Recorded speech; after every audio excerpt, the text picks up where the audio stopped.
하나님의 말씀은 요한복음 18장 19절 말씀부터 보겠습니다.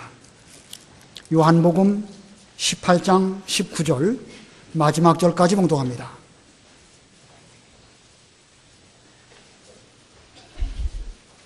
요한복음 18장 19절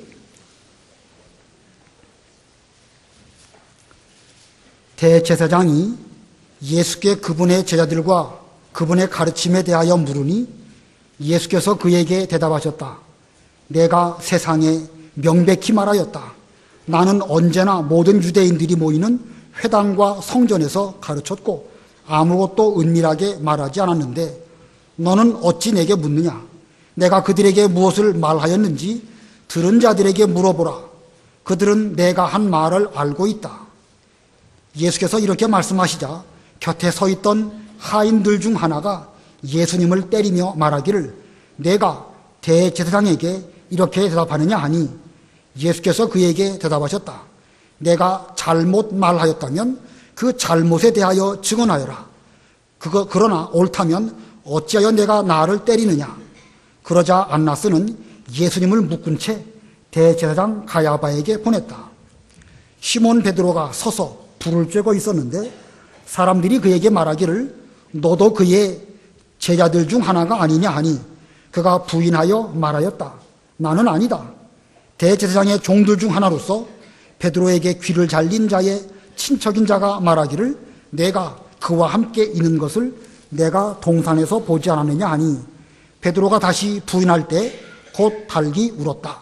28절 그들이 예수님을 가야바에게서 총독 관저로 끌고 가니 때는 이른 아침이었다. 그들은 자신들을 더럽히지 않고 유월절 음식을 먹기 위하여 총독 관저에 들어가지 않았다. 그러므로 빌라도가 그들에게 나와서 묻기를 너희들은 무슨 일로 이 사람을 고소하는 것이냐 하니 그들이 그에게 대답하여 말하였다. 이 사람이 악한 일을 하는 자가 아니라면 우리가 그를 당신에게 넘기지 않았을 것입니다. 그러자 빌라도가 그들에게 말하기를 너희가 그를 데리고 가서 너희들의 법에 따라 재판하라 하니 유대인들이 그에게 말하였다. 우리에게는 사람을 죽이는 권한이 없습니다 하니 이는 자신이 어떠한 죽음으로 죽으리라는 것을 알려주신 예수님의 말씀이 이루어지게 하려는 것이었다. 그러자 빌라도가 다시 총독 관저로 들어와서 예수님을 불러 말하기를 그대가 유대인의 왕이냐 하니 예수께서 대답하셨다. 이것은 내가 스스로 하는 말이냐 아니면 다른 사람들이 내게 대하여 내게 한 말이냐? 빌라도가 대답하기를 내가 유대인이냐? 너의 동족과 대제사장들이 너를 내게 넘겨주었으니 내가 무슨 일을 행하였느냐? 라고 하므로 예수께서 대답하셨다. 내 나라는 이 세상에 속한 것이 아니다. 내 나라가 이 세상에 속한 것이라면 내 부하들이 싸워서 내가 유대인들에게 넘겨지지 않게 하였을 것이다. 지금 내 나라는 여기에 있는 것이 아니다. 그러자 빌라도가 말하기를 그러면 내가 왕이 아니냐 하니 예수께서 대답하셨다. 내가 말한 대로 내가 왕이니 내가 이것을 위하여 태어났고 이것을 위하여 세상에 왔다. 이는 진리에 대하여 증언하기 위한 것이니 진리에 속한 자는 누구나 내 음성을 듣는다. 빌라도가 그분께 말하기를 진리가 무엇이냐라고 하였다. 그가 이것을 말한 후에 다시 유대인들에게 나가서 그들에게 말하였다. 나는 그에게서 아무 죄도 찾지 못하였다. 유월절에는 내가 너희들에게 한 사람을 놓아주는 관례가 있으니 너희들은 내가 유대인의 왕을 놓아주기를 바라느냐? 그러자 그들이 다시 소리질러 말하기를 이 사람이 아니라 바라바요 라고 하였으니 바라바는 강도였다. 거기까지 봉독하겠습니다. 겟세마네 동산에서 붙잡히신 예수님께서는 오늘 본문에 보면 먼저 안나스라고 하는 대제사장에게 신문을 받으시고 이어서 빌라도 법정에서 또 신문을 받으십니다. 오늘 이렇게 예수님께서 신문을 받으셨기 때문에 오늘 제목은 예수님께서 신문을 받으심, 예수님께서 신문을 받으심이라는 제목입니다. 예수님께서는 겟세마네 동산에서 기도하실 때에 그 배반자 유다에 의하여 붙잡히셨습니다. 또 오늘 본문에서는 대제사장 안나스, 또 로마 총독 빌라도에게 신문 받으시는 내용인데, 우리가 지난 주일날 공과에서 뭘 배웠냐면 예수님께서 이렇게 붙잡히시고 고난 받으시게 된 것은 예수님이 무슨 힘이 없으시거나 무능력해서 그러신 것이 아니고 자원에서 잡히신 것이다. 자원에서 잡히신 것이고 아버지께서 주신 고난의 잔을 받으시기 위해서 이렇게 기꺼이 그 십자가 고난을 받으신 것입니다. 그러면 예수님께서 이렇게 자원하여 잡히셨고 유다로 말미암아 십자가를 지시게 되셨다고 하면 그 예수님의 십자가는 우리와는 아무 상관이 없는 것일까? 유다가 배신했으니까 유다가 책임지는 것이고 예수님이 자원하셨으니까 그건 스스로 예수님께서 스스로 취하신 것이니까 우리하고는 아무 상관이 없는 것일까? 만약에 우리와 상관없다고 생각한다고 하면 성경 말씀과 우리는 아무 관계도 없고 믿음과도 상관이 없고 구원과도 상관이 없는 것입니다. 오늘 이 본문의 말씀도 분명 우리와 상관이 있기 때문에 성경에 이렇게 기록을 해서 우리에게 대하여 영적 교훈으로 주셨습니다. 성경 전체는 우리에게 무엇을 말씀하시는가? 예수님은 나의 죄 때문에 십자가에 죽으셨고 예수님은 십자가에 못 박은 그 자가 바로 나다.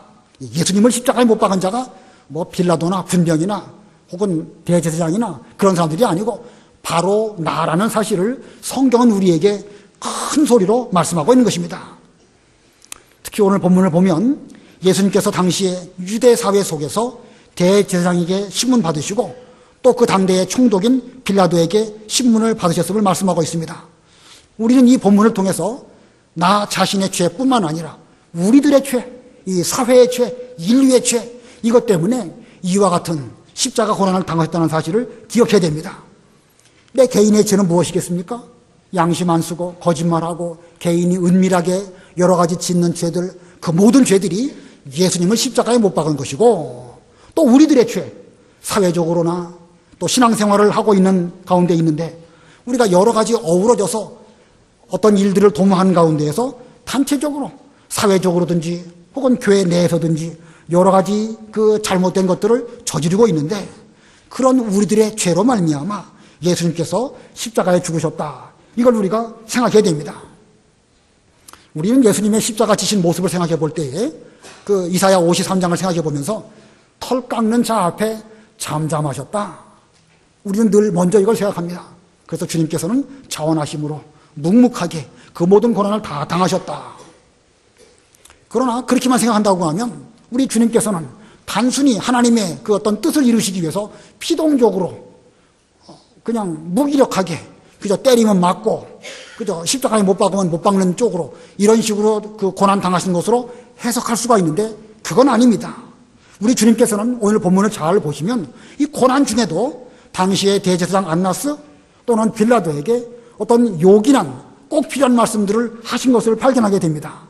그거 보면 주님께서는 하나님께서 주신 고난의 잔을 위해서는 묵묵히 대속의 십자가를 지시기 위해서 그 길을 걸어가셨지만 단순히 피동적으로 무기력하게 그 길을 걸어가는 것이 아닙니다. 주께서는 그런 가운데서도 하실 말씀을 하셨고 옳지 못한 것을 잘 지적해 주심으로 오늘날 우리에게도 교훈이 되는 이런 말씀을 주셨던 것입니다. 우리도 보면 우리의 왼뺨을 대리면 오른뺨을 돌려대고 또 치욕으로 저들에게 배불려라. 그래서 어떤 어려운 일을 당할 때에 그것이 주께서 걸어가신 길인 줄 알고 우리도 고난을 잘 당해야 된다. 우리는 이렇게 배웠습니다. 그건 맞는 말입니다. 그러나 그렇다고 해서 어떤 어려운 일, 억울한 일 만났을 때에 단순하게 그저 피동적으로 무기력하게 그 고난을 다 당하라 그런 뜻은 아니에요. 우리는 하나님이 우리에게 주신 그 고난의 잔일진데 기꺼이 주님처럼 스스로 우리는 그 길을 걸어가야 되겠지만 또 다른 면에서 볼 때에는 옳고 그런 것을 분명히 말할 수 있어야 되는 것이고 진리를 바로 세워나가는 이런 노력을 하면서 십자가의 길을 걸어가는 것이 그게 예수님의 모습입니다. 그냥 때리면 맞자, 죽이면 죽자, 욕하면 먹자, 그건 그거대로 의미가 있는 것입니다. 그러나 그렇다고 해서 그 말씀이 아무런 생각 없이 고난을 그냥 잘 당하여라 이런 뜻은 아닙니다. 그러므로 우리도 이 본문을 통해서 예수님의 그 가르치심이 어떤 가르치심이었는가 잘 새겨 듣고 우리의 그러한 죄로 예수님이 십자가에 죽으셨다 이걸 생각해야 될 것이고 또 혹시 우리가 그런 일을 당할 때에도 주께서 이런 일을 당하실 때 이와 같은 모습으로 우리에게 본을 보여주신 것을 기억하면서 우리도 우리 십자가를 잘 지는 그런 우리가 되어야 되겠습니다. 본문을 세 가지 대지로 나누어 증거하겠습니다. 첫 번째, 대제사장에게 신문 받으심. 대제사장에게 신문 받으심.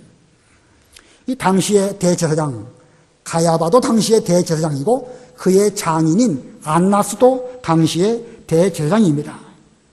사실 율법의 규정대로 친다고 하면 대제사장이 2명이 될 수는 없죠.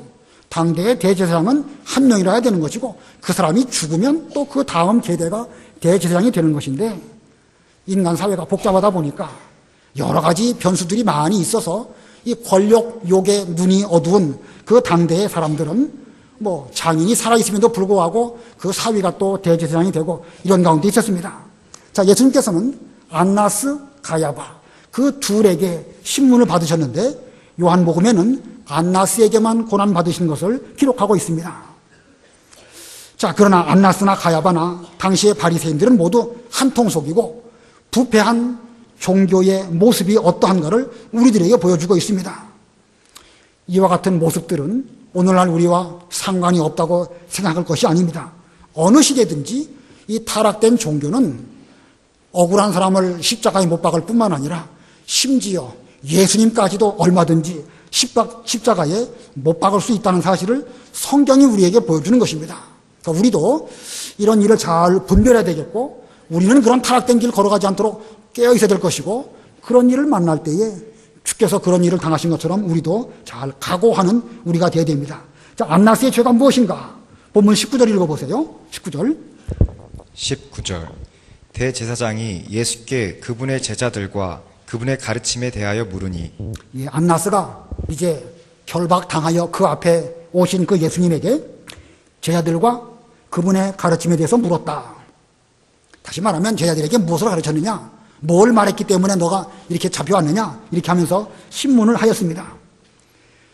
자, 이 안나스가 예수님에게 물어본 그 질문을 놓고 보면은요, 이 안나스는 이미 예수님은 죄인이라고 기정사실화해놓고 그리고 신문하는 것입니다.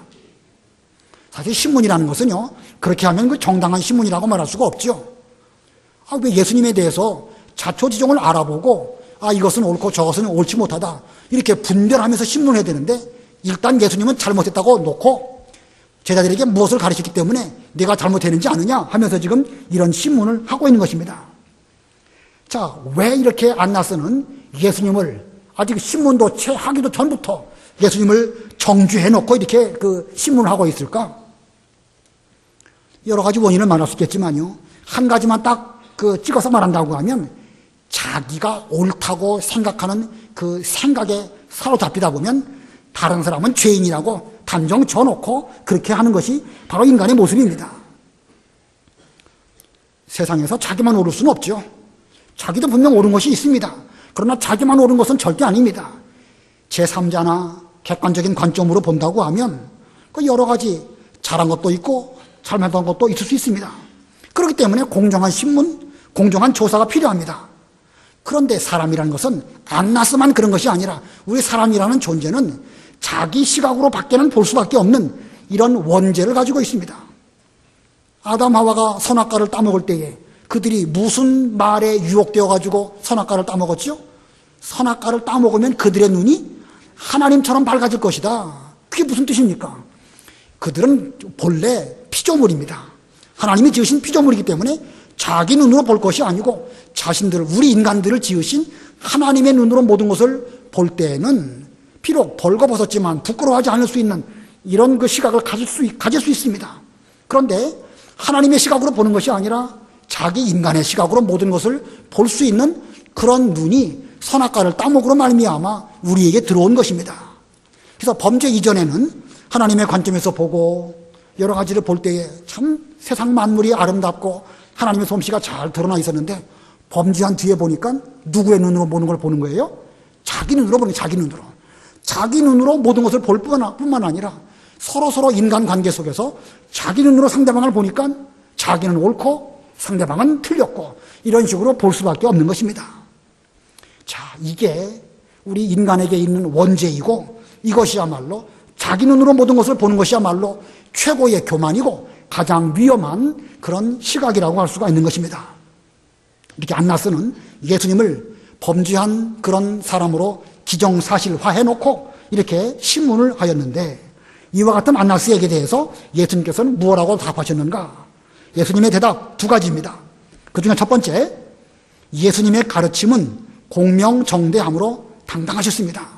예수님께서 대답하신 그 태도, 예수님의 가르치심은 어떤 모든 사람들에게 성전에서든지 회당에서든지 드러내놓고 명백하게 말씀하셨지, 무슨 골방에서 몰래 은밀하게 무슨 숨어서 어떤 일을 하신 것이 아닙니다.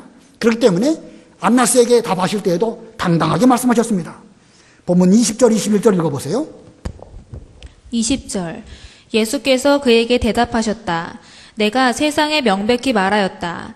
나는 언제나 모든 유대인들이 모이는 회당과 성전에서 가르쳤고 아무것도 은밀하게 말하지 않았는데 너는 어찌 내게 묻느냐? 내가 그들에게 무엇을 말하였는지 들은 자들에게 물어보라. 그들은 내가 한 말을 알고 있다. 예수님께서는 그 안나스에게 안나스가 물어보는 그 말에 대해서 즉시 답하지 않았습니다. 그 말 해봐야 안나스가 그 말을 받아들일 리가 없기 때문에 오히려 주께서는 내가 지금까지 성전과 회당에서 명명백백하게 분명하게 말했다. 그 말한 것이 무엇인지 알고 싶으면 그들에게 물어봐라. 예수님의 대답이 지혜롭죠? 물론 여러분들이 어디서 세상 법정에서 심판받을 때에 이런 방법으로 말하면 안 되겠죠. 그러나 불의한 재판, 말도 안 되는 질문 이런 거 할 때에는 예수님의 그 지혜를 받아가지고 우리도 그렇게 말할 수 있는 그런 우리가 돼야 됩니다.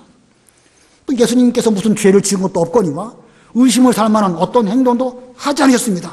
그런데 그들은 자기들의 눈으로 예수님을 보니까 하나님이신 예수님마저도 불의하게 보고 이렇게 신문을 하는 것입니다. 자, 이거 보면 자기 생각, 자기의 어떤 눈, 이게 얼마나 위험한가 알 수가 있습니다. 우리 모두들도 내 눈으로 모든 걸 보지 말고 성경으로 보고 성령의 감동으로 보고 객관적으로 보려고 노력하는 그런 우리가 되어야 될 것입니다. 자, 예수님께서 이렇게 담대하고 당당하게 말씀하실 때에 그 예수님의 가르침을 듣지는 않고 오히려 예수님을 때렸습니다. 22절 읽어보세요.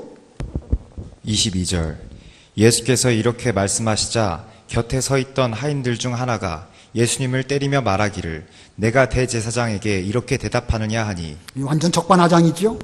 자기들은 돌아보지 아니하고 예수님 앞에서 대제사장 앞에서 네가 말을 이렇게 하느냐라고 하면서 대제사장의 권위를 그 하인이 이용해가지고 예수님을 때렸습니다. 이게 인간 사회입니다. 인간 사회는요, 어떤 권력을 등에 업고 되지도 않는 사람들이 이렇게 예수님을 때리면서 어떤 권력 행사를 하는 것이 인간 사회의 모습입니다. 이러한 때에 주께서 또 말씀하십니다. 23절 우리 다 같이 합독하겠습니다. 23절 시작. 예수께서 그에게 대답하셨다. 내가 잘못 말하였다면 그 잘못에 대하여 증언하여라. 그러나 옳다면 어찌하여 내가 나를 때리느냐. 자, 두 번째 답은 무엇이죠? 옳고 그른 것을 바로 하라고 교훈하셨습니다. 옳고 그른 거 바로 해야지. 무조건 무슨 세상에 대제사장의 권력을 등에 업고 하인이 예수님의 뺨을 때린다. 이건 말도 안 되는 얘기입니다. 근데 이런 말도 안 되는 일들이 있는데 그러한 불의한 일에 대해서 주님께서는 시시비비를 분명하게 말하고 사안별로 옳고 그른 것을 짚고 넘어가야지. 그건 말하지도 않고 무조건 대제사장의 권력을 의지해가지고 심지어 예수님까지 때리는 이런 일들. 자, 이게 참 얼마나 억울한 일입니까? 이런 일들이 이게 바로 인간 사회에 나타나고 있는 죄악의 모습입니다. 우리도 정신 차리지 아니하면 이렇게 될 수 있습니다. 별것도 아닌 권세를 가지고 사실 물론 이 당대의 대제사장 직분적으로 볼 때 존귀한 직분이지요. 그러나 이 안나스라고 하는 사람의 그 대제사장 직분은 이런 용도로 쓰라고 하나님께서 그에게 허락하신 것이 아닙니다. 오늘날 우리에게도 다 권위가 있습니다. 목사의 권위도 있고 지사님들의 권위도 있고 주일학교 교사들도 다 있습니다. 권위가. 그러나 그런 권위들은 무슨 다른 사람을 억울하게 만드는 데 쓰라고 주신 권세가 아닙니다. 우리는 그 권위를 잘 사용해서 주님께 영광 돌려드리고 또 어린 심령들을 잘 살려내는 이런 일을 하느라고 주께서 우리에게 주신 것이지 억울한 일을 만들으라고 준 것이 아닙니다. 자, 이 지금의 신문이 불의하고 잘못된 것에 대해서 우리 예수님께서는 지적하시고 책망하셨습니다. 분명하게 하라는 거예요. 무엇을 잘못했고 무엇을 옳은지 좀 따져보고 때릴 것이 있으면 맞겠다. 그러나 내가 잘못한 것이 없는데 왜 나에게 대해서 이게 때리느냐, 이렇게 말씀하셨죠. 예수님의 이러한 모습은요, 우리도 본받아야 됩니다.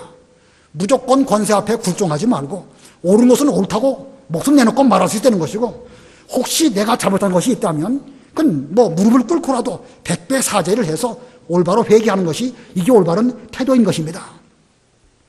본문과 같은 이런 일들은 모든 인간 사회에서 항상 일어날 수 있습니다. 심지어 교회 내에서 법을 지팡하는 그런 법정에서도 이런 일들이 있습니다.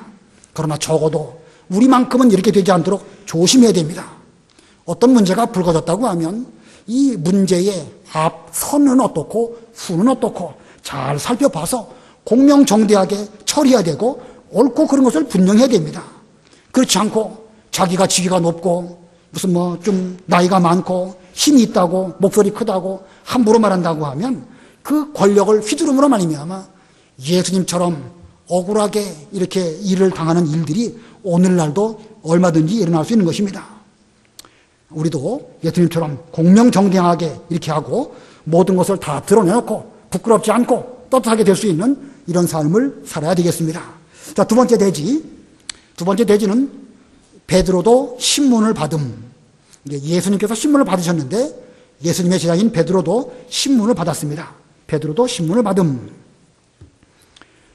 자, 이 베드로가 예수님께서 이렇게 가야바나 혹은 빌라도에게 이 공식적인 신문을 받으셨지만 뭐 베드로는 무슨 그런 공적인 신문을 받은 건 아닙니다. 그러나 그 여러 사람들이 베드로에게 대해서 너도 예수님과 같은 사람이 아니냐, 예수님의 제자가 아니냐, 이런 신문을 받았습니다. 본문 25절로 27절 읽어보세요. 25절. 시몬 베드로가 서서 불을 쬐고 있었는데 사람들이 그에게 말하기를 너도 그의 제자들 중 하나가 아니냐 하니 그가 부인하여 말하였다. 나는 아니다.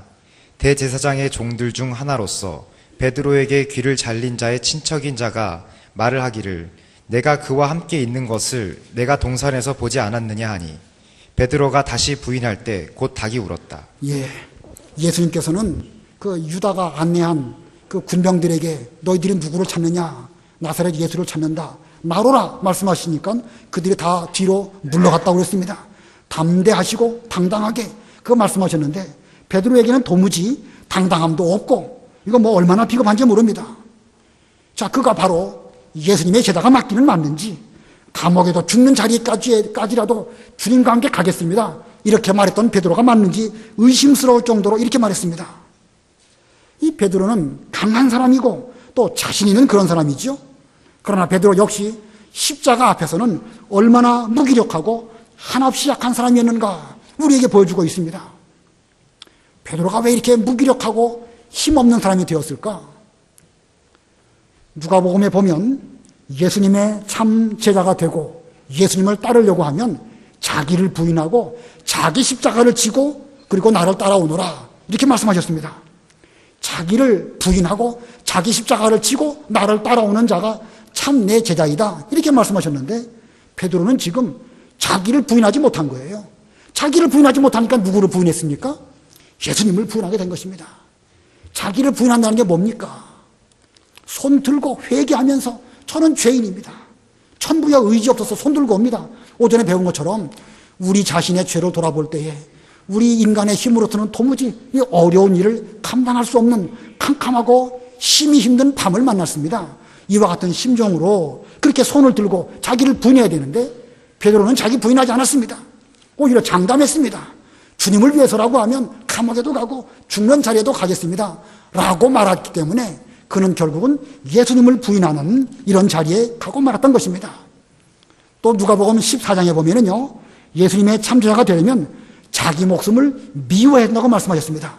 자기 목숨을 미워하고 날마다 자기 십자가를 지고 나를 따르라, 이렇게 말씀하셨는데 지금 이 베드로는 자기 목숨을 내놓지 못하니까 자기 목숨을 위해서 예수님을 모른다고 팔아먹은 이런 길을 걸어갔습니다. 자, 베드로가 왜 예수님을 모른다고 부인했는가? 첫 번째는 자기를 부인하지 못했으니까, 두 번째는 자기 목숨을 내놓지 못했기 때문에 이렇게 된 것입니다. 예수님께서는 십자가 앞에서 스스로 목숨을 내어놓으신다, 이렇게 말씀하셨습니다. 지난주에 읽어봤죠?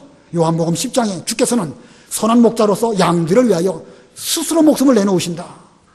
베드로도 주님 안에서 주님 의지하고 자신의 목숨을 내놓고 자신을 부인하면서 주님의 능력을 힘입으려고 했다고 하면 이때도 얼마든지 예수님을 위해서 담대한 이런 길을 걸어갈 수 있었겠지만 자기를 부인하지 못했기 때문에 예수님을 부인했고 자기 목숨을 내놓지 못하니까 결국은 예수님을 부인하는 이런 죄 가운데 가고 말았던 것입니다.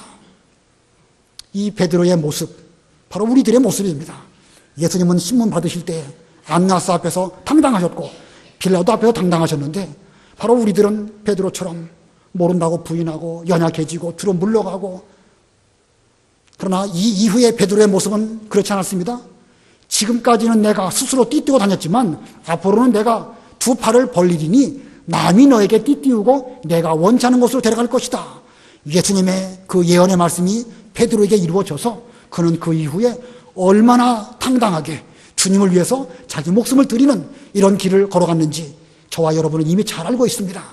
연약한 베드로의 모습, 오늘날의 우리의 모습일진데 우리도 베드로처럼 다시금 부활하신 주님을 만나고 사도 바울이 나는 날마다 죽노라 말한 것처럼 우리도 자신의 목숨을 날마다 죽고 부인하고 내놓는 이런 신앙생활, 기도생활 잘해서 우리가 지금까지의 모습보다 앞으로는 180도 달라지는 이런 예수님의 참된 제자들이 다 되어야 되겠습니다. 그 다음에 세 번째 대지는 빌라도에게 신문 받으심. 빌라도에게 신문 받으심. 28절로 40절입니다. 자, 이 본문에서 빌라도는 어떻게 예수님을 신문했는가? 빌라도가 예수님을 신문한 그 속에는 세 가지 소지가 있습니다. 세 가지 소지. 그 중에 첫 번째, 불의한 고소인 것을 암. 불의한 고소인 것을 암. 무슨 뜻이냐면 지금 이 가야바, 바리새인들 이런 사람들이 예수님을 고소했는데 빌라도가 볼 때에 이 고소 자체가 성립되지도 아니하고 이것은 빌라도가 개입할 만한 그런 문제가 아니고 이건 그 유대교대 교들의 무슨 신앙적인 문제인데 그것을 지금 빌라도에게 와서 고소하니까 빌라도는 이것은 고소가 성립되지 않음에도 불구하고 그냥 그대로 받아들인 겁니다. 불의한 고소인 것을 알면서도 빌라도는 그 재판을 진행했습니다. 자, 빌라도는 예수님 고소 사건을 처리할 때에 예수님께서 억울하게 고소를 당하신 것도 알고 있었고 또 그 고소는 정치 문제가 아니고 신앙에 관한 것을 잘 알았습니다. 그는 총독이기 때문에 정치가 있기 때문에 이런 종교적인 그 문제에 대해서 개입할 필요도 없고 해서도 안 되는 것입니다. 그럼에도 불구하고 그는 그것을 그냥 묵살하고 그 고소를 받아준 것입니다. 본문 28절 읽어보세요. 28절. 그들이 예수님을 가야바에게서 총독 관저로 끌고 가니 때는 이른 아침이었다. 그들은 자신들을 더럽히지 않고 유월절 음식을 먹기 위하여 총독 관저에 들어가지 않았다. 유대인들은 유월절을 앞두고 이 이방인들이 머물고 있는 총독 관저에 들어가면 자신들이 부정해진다고 생각을 해서 안 들어간 것입니다. 유월절 음식을 먹으려고. 물론 유월절 그 음식은 그 전날 먹었습니다. 여기서 말하는 유월절 음식은 이 구약시대의 유월절, 무교절 이게 서로 이렇게 혼합되어 있어요. 그래서 첫날은 유월절이고 나머지 그 7일 동안은 그 무교절인데 무교절이 유월절이고 유월절이 무교절로 혼용해서 쓰고 있습니다. 그래서 여기서 말하는 유월절 음식은 무교절 음식을 정확하게 가리키는 것인데 그들은 총독 관저에 들어가지 않으므로 자기들은 그 무교절 음식을 잘 먹으려고 했습니다. 사실은 잘한 것이지요. 예, 나쁘다고 말할 수 없습니다.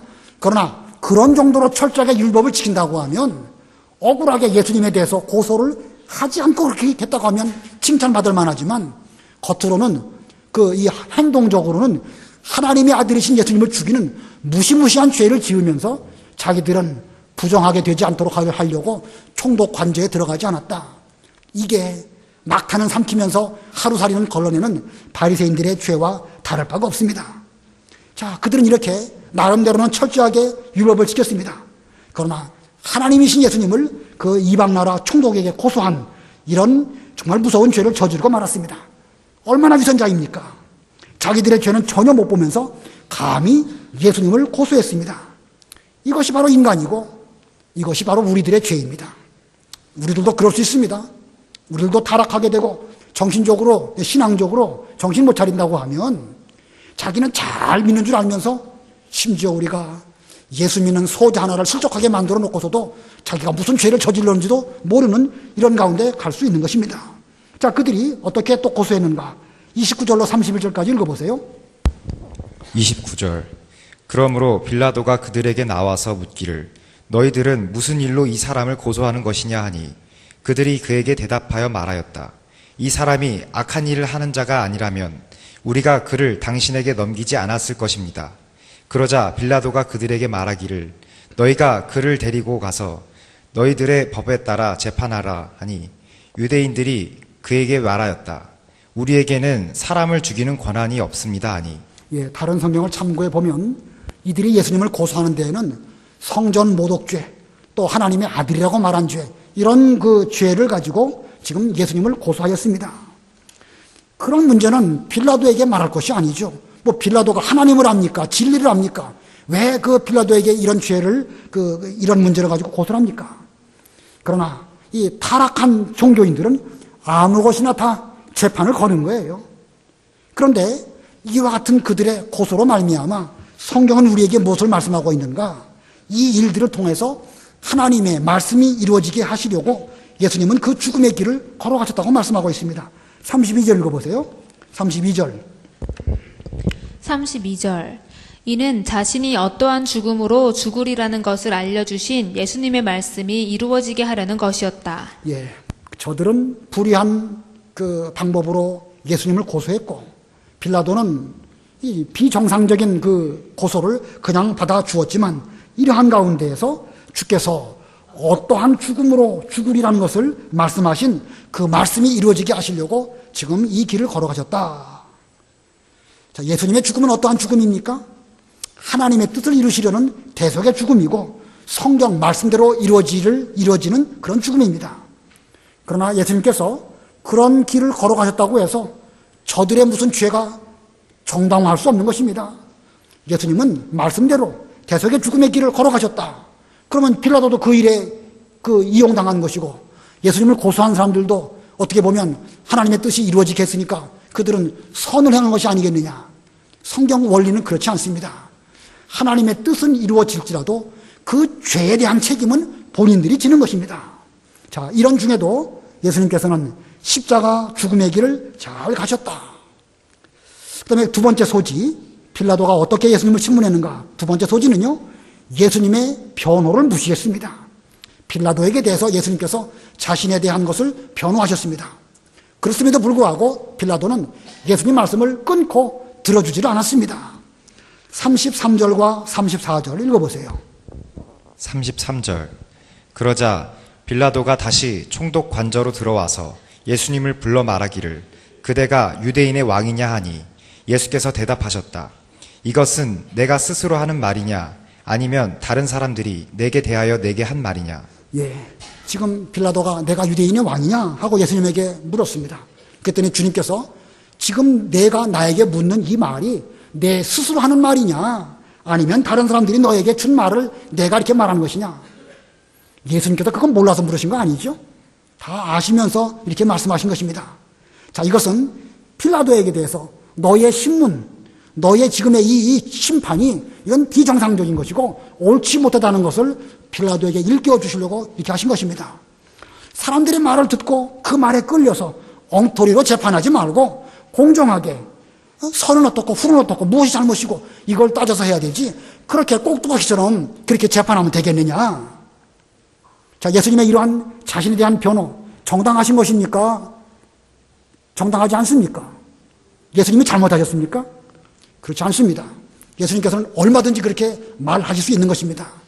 이런 면으로 볼 때에 우리가 세상 살아가다 보면 참 억울한 일을 많이 당할 수가 있는데 그때에 어떻게 될 것인가? 한편으로는 하나님의 뜻도 이루어드려야 되겠지만 그렇다고 해서 무기력하게 그냥 피동적으로 아무 말도 못하고 그렇게 하라는 것이 아닙니다. 성경은 우리에게 이 양면을 잘 살펴서 하나님의 뜻을 이루어드리는 것은 또 그대로 해야 되겠고, 또 다른 면으로 보면 정의를 세우고 올바른 말을 할 때는 올바로 말하도록 예수님의 그 행동을 통해서 우리에게 보여주고 있는 것입니다. 본문 35절 읽어보세요. 35절. 35절. 빌라도가 대답하기를 내가 유대인이냐 너의 동족과 대제사장들이 너를 내게 넘겨주었으니 내가 무슨 일을 행하였느냐라고 하므로. 예, 빌라도가 지금 나는 유대인이 아니기 때문에 너희들의 일은 모른다 그러면서 내 동족과 대제사장들이 너를 내게 넘겨주었는데 내가 무슨 일을 했기 때문에 이와 같은 고소를 당하고 있느냐라고 물었습니다. 자, 이런 빌라도의 참 앞뒤가 맞지 않는 엉터리 재판에 대해서 예수님께서는 꼭 필요한 말씀, 그것을 빌라도에게 말씀해 주셨습니다. 36절부터 38절까지 읽어보세요. 36절. 예수께서 대답하셨다. 내 나라는 이 세상에 속한 것이 아니다. 내 나라가 이 세상에 속한 것이라면 내 부하들이 싸워서 내가 유대인들에게 넘겨지지 않게 하였을 것이다. 지금 내 나라는 여기에 있는 것이 아니다. 그러자 빌라도가 말하기를 그러면 내가 왕이 아니냐 하니 예수께서 대답하셨다. 내가 말한 대로 내가 왕이니 내가 이것을 위하여 태어났고 이것을 위하여 세상에 왔다. 이는 진리에 대하여 증언하기 위한 것이니 진리에 속한 자는 누구나 내 음성을 듣는다. 빌라도가 그분께 말하기를 진리가 무엇이냐라고 하였다. 예, 거기까지요. 빌라도의 이런 질문에 대해서 예수님께서는 예수님의 나라, 곧 하나님의 나라는 세상 나라가 아니고 세상에 속한 것이 아니라 신령한 세계요, 영적 세계인 것을 말씀하셨습니다. 그러니까 빌라도가 그러면 내가 왕이 아니냐? 그랬더니 예수님께서 내 말이 맞다. 나는 왕이다. 그러나 세상 나라의 왕이 아니고 진리의 왕이다. 내가 이 진리를 위해서 왔고 이 진리 때문에 지금 너에게 재판을 받고 있다. 진리에 속한 자는 누구나 다 내 음성을 듣는다. 이렇게 말씀하셨습니다. 자, 분명하고 명쾌하게 이 빌라도가 알아들을 수 있도록 말해 주셨습니다. 빌라도가 이 말을 알아들었을까요? 못 알아들었을까요? 진리의 깊은 세계는 못 알아들었겠죠. 그는 믿음이 없는 사람이기 때문에 이 말을 알아들을 리가 없습니다. 그러나 그는 자기의 총독의 영역 바깥에 있는 자기하고는 상관이 없다는 것을 모를 리가 없습니다. 그렇게 둔한 사람이 아니지요. 자, 그럼에도 불구하고 그는 주께서 이렇게 말씀하실 때에 이 문제는 정치 문제로 혹은 사회적인 무슨 폭동을 위해서 한 것이 아니고 이들 나름대로의 신앙 세계에서 진리 문제 때문에 지금 다툼이 있었고 그것 때문에 나에게 이렇게 고소를 하였구나 라고 생각을 했던 것입니다. 그래서 주님께서 내가 이 진리를 위해서 왔고 진리에 속한 자는 누구나 내 음성을 듣는다 이렇게 말씀하셨는데 그는 진리에 대해서는 도무지 알지 못하니까 뭐라고 답을 했습니까? 38절에 진리가 무엇이냐? 이게 무슨 뜻입니까? 도대체 그 진리가 무엇입니까? 좀 나에게 설명해 주십시오. 이런 뜻입니까? 아니면 그까지 진리가 무엇이냐? 이런 뜻입니까? 전자입니까? 후자입니까? 후자예요. 이 빌라도가 그까지 진리가 뭐 때문이 뭔데 그것 때문에 그렇게 서로 고소하고 너는 그 진리 때문에 죽음을 당하고 있느냐? 그까지 진리가 뭐냐? 그게 밥을 먹여주냐? 떡을 주느냐? 이런 뜻으로 이 말을 한 것입니다. 그러니 신앙적인 면으로 볼 때 빌라도가 얼마나 무지하고 얼마나 이 진리를 하찮게 여기는 사람인지 알 수가 있습니다. 그렇기 때문에 빌라도지요. 그렇기 때문에. 자, 이 빌라도 이거 잘 알면서도 이 로마 법에 예수님께서 전혀 걸릴 것이 없음인 줄을 알면서도 그는 예수님을 계속해서 재판하고 죄 있다고 이렇게 하였습니다. 예수님의 변호를 끝까지 듣지 않았습니다. 이것이 두 번째 빌라도의 그 재판의 모습이고 세 번째 빌라도의 신문은 어떤 신문이었는가? 세 번째로는요. 자기 권력을 위하여 시류를 따라갔습니다.